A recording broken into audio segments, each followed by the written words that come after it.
ఇప్పుడు మనం question number 2 solve చేయబోతున్నాం. క్వశ్చన్ చూసినట్టయితే find the gravitational potential energy of 1 kg mass.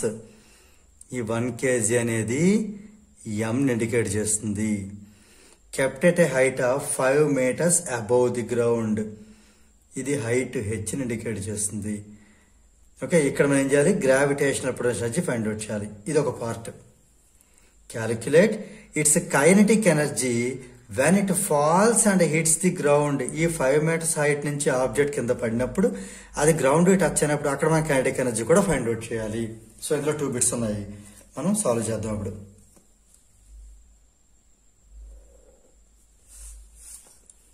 Right, so first నేను గివెన్ డేటాని ఇక్కడ కాపీ చేస్తాను.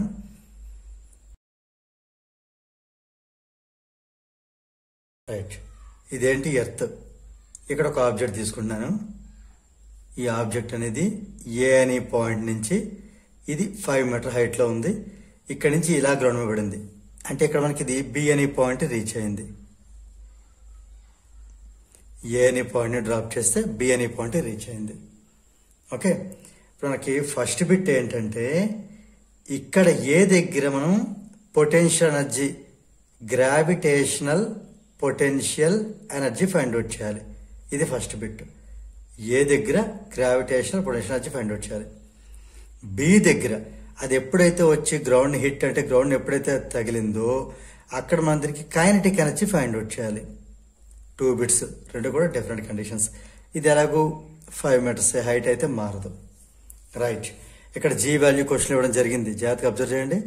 ఓకే, ఆ జీ వాల్యూ రెంట్లకి నోట్ చేద్దాం. 10 meter/s² అనొచ్చు, m/s/-2 కూడా అనొచ్చు. ఓకే, ఇంకా మనకి ఇది హైట్ కదా, హెచ్. ఇది కూడా ఓకే. ఇంకా మనకి ఏం కావాలి? మాస్ కావాలి. Mass 1 kg. ఇక్కడ m = 1 kg. ఇక్కడ కూడా m = 1 kg. రైట్, ఇప్పుడు ఏం చేద్దాం? ఆల్రెడీ మనకు తెలుసు పొటెన్షియల్ ఎనర్జీ కావాలి అంటే m × g × h చేయడమే.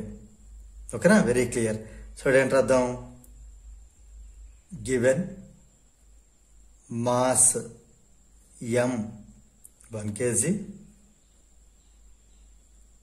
height h 5 meters, acceleration due to gravity 10 meter/s² లేదా m/s/-2. ఓకే, ఏం ఫైండ్ అవుట్ చేస్తాను? Gravitational potential energy at a.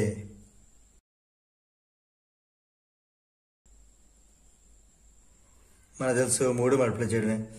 m × g × h.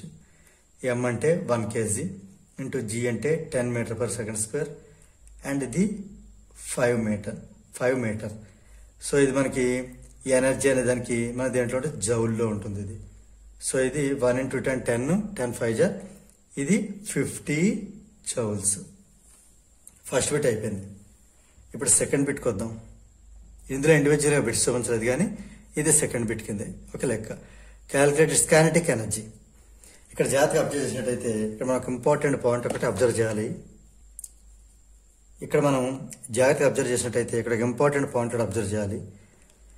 ఏ అని పాయింట్ దగ్గర ఎంత అయితే పొటెన్షియల్ ఎనర్జీ ఉంటుందో అది బి దగ్గరికి వచ్చేసరికి కైనెటిక్ ఎనర్జీగా కన్వర్ట్ అయిపోతుంది.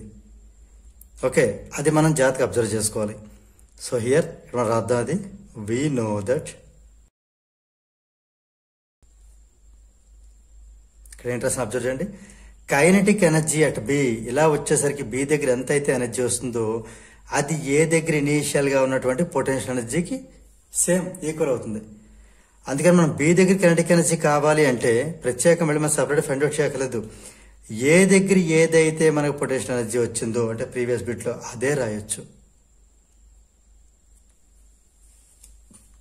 సో ఇక్కడ మనకి ఏంటి? క్యాలిక్యులేటర్ తీసేసి kinetic energy when it falls and hits the ground is 50 joules.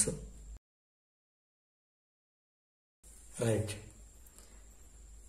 So దీంతో మనకి ఈ క్వశ్చన్ నెంబర్ 2 అనేది పూర్తయింది.